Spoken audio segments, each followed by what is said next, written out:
Amigas y amigos televidentes, bienvenido a otro programa más de Tribuna Nacional.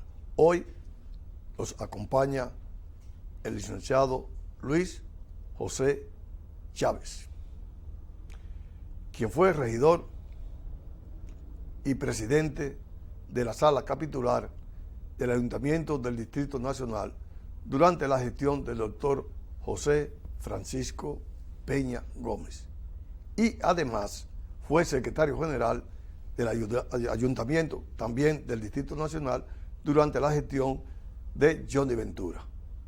Con Luis José Chávez, quien es un periodista experimentado, vamos a hablar temas importantes de política, de economía y además un poquito sobre la situación que está viviendo Haití.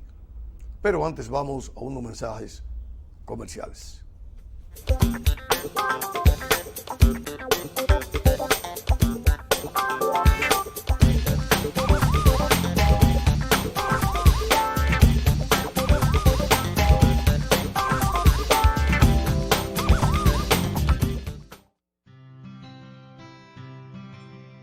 Hay momentos en los que estás abrumado, sin fe, sin esperanzas, y de repente un suceso te marca y cambia tu vida. Esto es lo que ha cambiado la mía. Ahora me siento más cerca de Dios, más cerca de mi familia, de mi iglesia y de mi comunidad. Ahora soy un joven más comprometido y más responsable con la verdad y el camino. Periódico Camino, al servicio de la verdad y la vida. Cut Cotton te hace sentir bien y lucir mejor. Elaborado con las mejores telas del mercado que se ajustan a tu cuerpo y te hacen ver elegante. Cut Cotton en camisetas, camisillas y polos en blanco y colores para niños y caballeros, con tallas para niños desde 2 al 16 y los adultos desde small hasta XL. Búscalo en las principales tiendas del país. Cut Cotton es un producto de M. González y compañía. Presidente, doña Altagracia, mire qué belleza, tiene 105 años de edad y es la beneficiaria número 110.000. Que para eso es que están las ayudas del gobierno, para señoras como usted que lo necesitan. Pero además, miren, es un ejemplo, 105 años. Un aplauso para doña Altagracia de sus 105 años. Ella desde hoy va a tener su pensión solidaria que le va a dar el gobierno.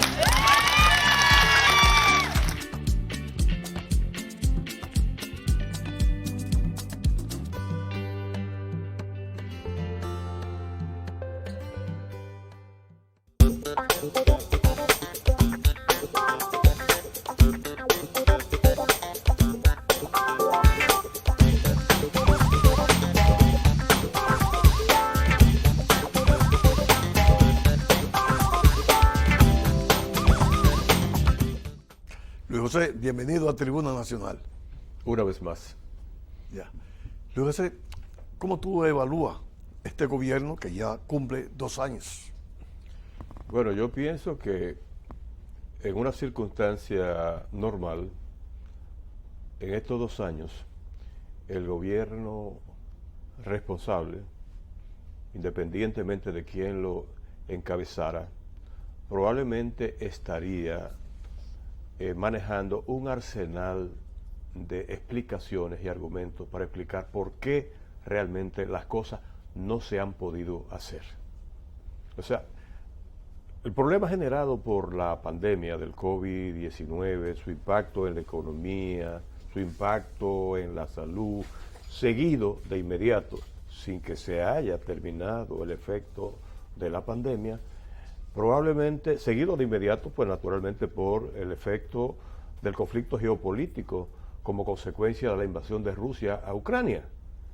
Y sin embargo, en este momento, prácticamente a 2 años de haberse iniciado la gestión de Luis Abinader, se está pasando revista a las cosas, a las realizaciones, a los logros, a los avances alcanzados en estos 2 años. Y parecería realmente utópico que las cosas sucedieran de ese modo. Ahora, ¿qué ha pasado? Bueno, no se trata simplemente de comenzar a explicar todo lo que se ha hecho y cómo realmente se han enfrentado los avatares generados por unas circunstancias tan difíciles como la que ha vivido el mundo en estos últimos 2 años, sino que en este momento lo que se está es evaluando cómo lo ha hecho la República Dominicana.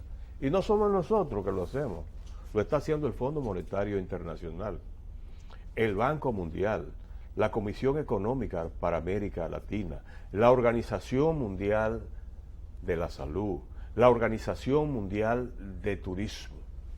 La República Dominicana es un fenómeno, y sobre todo, más que un fenómeno, es un modelo para el mundo.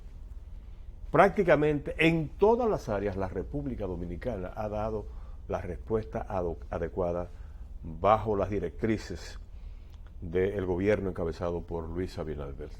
Mira, fuimos el primer país del mundo en lograr la recuperación del turismo, que es la actividad económica más importante de la República Dominicana.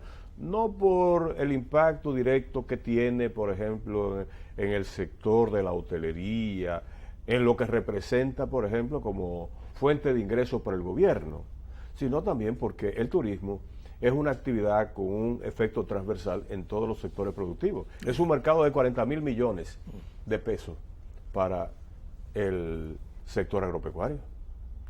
Es un mercado fundamental para el comercio y la gastronomía, entiéndase, los restaurantes. Es un mercado fundamental del transporte. Quítale el turismo al sector transporte y te queda con la mitad de todo lo que representa ese segmento de la economía. Es un sector fundamental para la construcción. Hace unos meses el Banco Central dio a conocer la cifra relacionada con el crecimiento del Producto Interno Bruto y citó al sector de la construcción como uno de los pilares fundamentales de los avances que ha registrado el país, que lo llevaron a lograr un crecimiento de 12.3% en el año 2021. Y la construcción estaba ahí. Pero fue que tú y yo comenzamos a construir, y yo hice mi casa, que no tengo todavía, tú hiciste una segunda vivienda para descansar en algún momento cuando tú decidas retirarte, cosa que supongo que será dentro de 20 años, ¿no? Pero no se trató de eso. No fue que los dominicanos comenzamos de pronto, en medio de la crisis económica generada por la pandemia y por el impacto del conflicto geopolítico Rusia-Ucrania. No se trató de eso. Se trató de que inmediatamente logró encarrilarse la recuperación del sector turismo.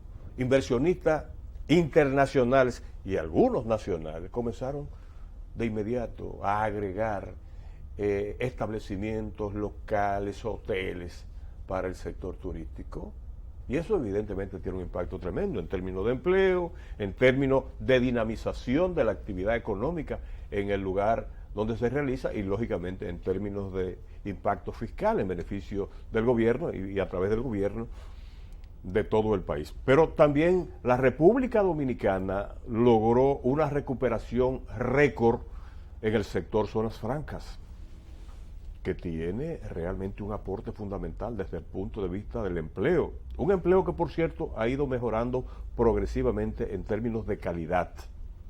Pero la República Dominicana logró la recuperación más rápida del sector agropecuario que cualquier otro país de América Latina. No hemos tenido un problema de abastecimiento alimenticio en estos últimos 2 años.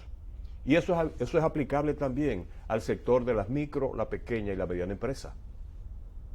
Eso es aplicable al comercio. De manera que nuestro país realmente se ha convertido en un referente mundial de buena gestión de la crisis generada por la pandemia y de la crisis generada por los problemas geopolíticos que se están dando en el plano internacional.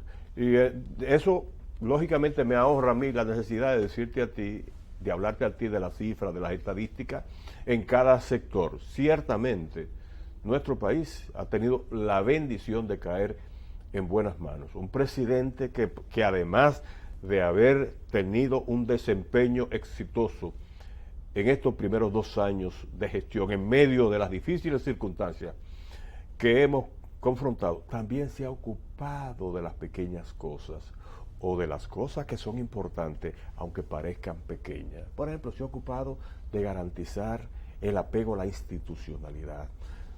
Se ha ocupado también de cumplir una promesa tantas veces fallida, de hacer que la justicia funcione de manera independiente, que no dependa de un guión trazado desde el Palacio Nacional. Se ha ocupado también de garantizar la inversión clave, con una política que ha sido fundamental.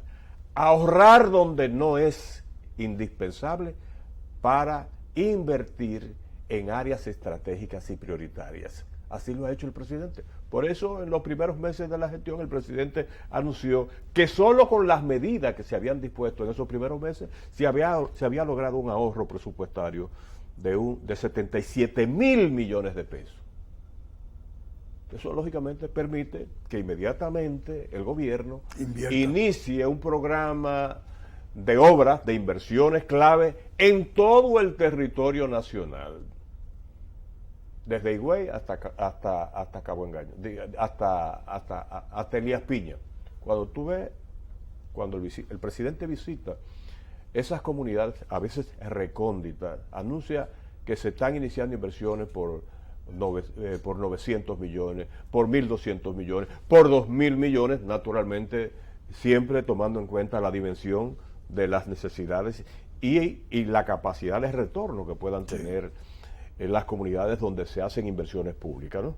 De manera que estamos asistiendo prácticamente a un milagro, no digo económico, yo digo a un milagro en términos políticos, porque la República Dominicana, cuando parecía que estaban dadas todas las condiciones para que nos pasáramos estos últimos 2 años explicando por qué no se pudo hacer nada, como pasa siempre, porque a veces ni siquiera en circunstancias normales se hacen las cosas que se ofrecen.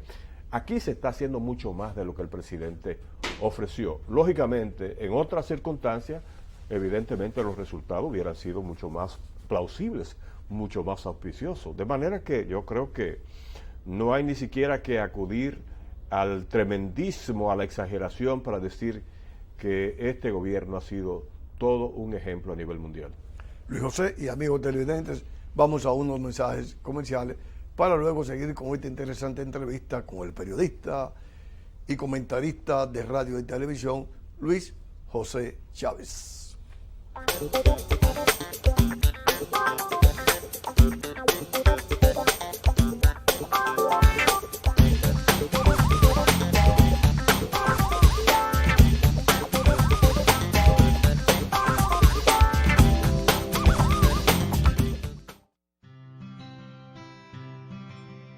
Hay momentos en los que estás abrumado, sin fe, sin esperanzas, y de repente un suceso te marca y cambia tu vida. Esto es lo que ha cambiado la mía. Ahora me siento más cerca de Dios, más cerca de mi familia, de mi iglesia y de mi comunidad. Ahora soy un joven más comprometido y más responsable con la verdad y el camino. Periódico Camino, al servicio de la verdad y la vida. Cut Cotton te hace sentir bien y lucir mejor. Elaborado con las mejores telas del mercado que se ajustan a tu cuerpo y te hacen ver elegante. Cut Cotton en camisetas, camisillas y polos en blanco y colores para niños y caballeros. Con tallas para niños desde 2 al 16 y los adultos desde small hasta XL. Búscalo en las principales tiendas del país. Cut Cotton es un producto de M. González y compañía. Presidente, doña Altagracia, mire qué belleza, tiene 105 años de edad y es la beneficiaria número 110.000. Que para eso es que están las ayudas del gobierno. Para señoras como usted que lo necesita. Pero además, miren, es un ejemplo, 105 años. Un aplauso para doña Altagracia de sus 105 años. Ella desde hoy va a tener su pensión solidaria que le va a dar el gobierno.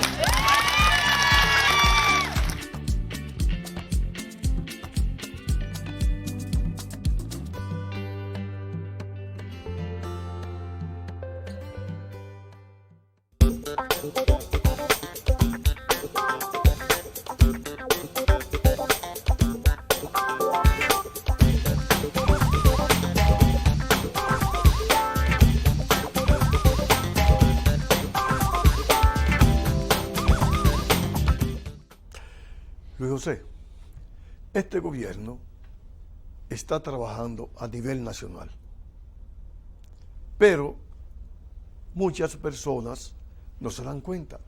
¿Qué está pasando con la política de comunicación del gobierno o de algunas instituciones del Estado? Bueno, este gobierno tiene el privilegio de contar con un excelente comunicador, justamente representado por el presidente Luis Abinader, que ha trazado la pauta de lo que se puede hacer. Partiendo un poco de la definición primaria, para mí, de lo que es el ejercicio de las relaciones públicas. Hacerlo bien y hacerlo saber bien. El presidente lo tiene muy claro. De nada vale usted hacer una gran obra si nadie la conoce. Si no hay por lo menos un nivel de información en la población que permita realmente entender de qué se trata, qué es lo que ha pasado en estos últimos 2 años. Hay una frase por ahí que dice que en política la percepción es más importante que la realidad. Y no deja de tener sentido. Parecería como un juego de palabras o parecería como un ejercicio de truculencia, de marketing. Te dice, no, pero si usted no hace nada, pero la gente cree que sí, eso está bien. No. De lo que se trata es de que si usted hace una obra, lo correcto es, no solamente porque le conviene a usted, sino porque es bueno para el país, pero sobre todo porque usted tiene la obligación y la responsabilidad de rendirle cuenta a la sociedad. Y eso lo aplica muy bien el presidente Luis Abinader, pero hay muchos funcionarios que no lo entienden. Y yo te lo digo, quizás partiendo de mi propia experiencia. Yo comencé hace un par de meses a trabajar en un programa de radio, pero que además se reproduce por televisión, por YouTube y diversas plataformas de la comunicación moderna, y me he dado cuenta de un detalle. Cada vez que nosotros llevamos a un funcionario de cualquier área del gobierno y lo cuestionamos sobre lo que se está haciendo, casi siempre con una condición previa de que uno no entendía qué pasaba ahí. Por ejemplo, pasó cuando llevamos al director de Indotel, a Nelson Arroyo. A mí me sorprendió lo que se está haciendo, los avances, la eficiente en la tecnología. Óyeme, pero verdaderamente sorprendido. Digo, pero eso no lo sabíamos. Y mira que, por cierto, Nelson Arroyo es un excelente comunicador, pero hay una parte importante de su gestión que no ha sido informada al país. Y lo mismo pasó, por ejemplo, cuando llevamos a Rafael Santos. Rafael Santos es un gran comunicador, déjame decir. Y buen amigo. Y es un gran amigo también. Sí. Pero está haciendo una obra portentosa. Sí. Muy importante. Desde el Infotep. Tanto nacional como internacional. ¿Tú sabes qué está haciendo él? La revolución de las pequeñas cosas. Son aquellas cosas que se pueden hacer con limitados recursos, pero que tienen un gran impacto en determinados segmentos o sectores de la población. Y se está haciendo. Y precisamente, como una digresión, anoche estuve yo en una actividad convocada por el propio Rafael Santos en la sede central del Infotep para anunciar el lanzamiento de un programa de formación para dominicanos residentes en el exterior.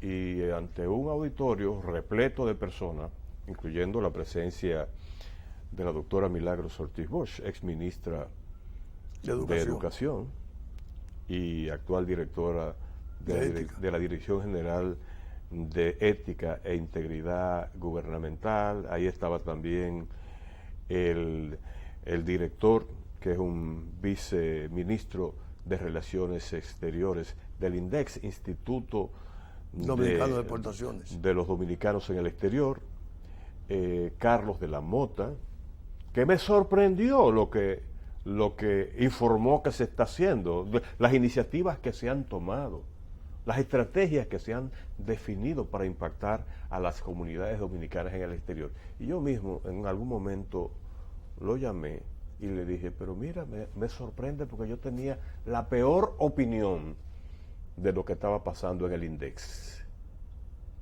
Y me dijo, no, es que es una política institucional. Yo soy viceministro, pero yo no tengo la calidad para hablar lo que yo quiera y cuando yo quiera o cuando me pregunte. Tú sabes que hay política. Y eso es aplicable prácticamente a todos los funcionarios que han pasado por el programa donde yo estoy, que es la Super 7, ahora la Super 7, en horario vespertino de 3 a 6 de la tarde. Es un espacio donde la gente puede hablar, sin que lo interrumpan mucho, sin que lo agredan, sin que lo descalifiquen. Es decir, una oportunidad para una interacción constructiva en materia de comunicación, como la que tú facilitas cuando invita a las personas para que vengan a tu espacio. Y entonces me doy cuenta que son muchas las cosas que se están haciendo desde diferentes litorales del gobierno, pero son pocas las que se conocen, porque hay algunos funcionarios que le imprimen su sello personal a las gestiones que encabeza. Si son personas mesuradas, si son personas conservadoras, si son personas con un estilo, con una personalidad, por ejemplo, que no le gusta exponerse, vamos a decir que a lo que representa el debate que se da en los medios, en las redes sociales, prefiere no decir una gran cosa para no estar en el centro. Pero señores, eso es un graso error. Los funcionarios tienen que seguir la pauta trazada por el presidente Luis Abinader, que no exagera. Yo no he visto al presidente planteando cosas hiperbólicas, exageraciones, o asumiendo, por ejemplo, una política basada en la demagogia.